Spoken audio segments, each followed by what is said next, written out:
Ito po ay Airlink guys. Hindi po yan HCL.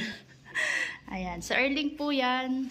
Kuya, anong pangalan natin kuya? Si Kuya Idol Natics ng Airlink. Si Kuya Idol Natics ng Airlink. Sa mga gusto magpabagahe guys, ayan, try nyo na rin. So first time ko to na magpadala sa kanila. So titignan natin kung maganda yung kanilang service. Napanood ko lang. Ganyan lang po pagbababa ng ating kampo. Ganyan lang po kasimple. Diba? Kahit Para lang silang nagbo-workout. yun.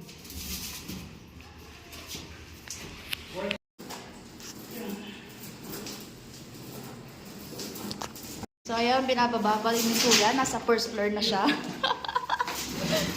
Diba? Baka basic lang. Mula sa third floor hanggang first floor. Kayang-kaya. The basic.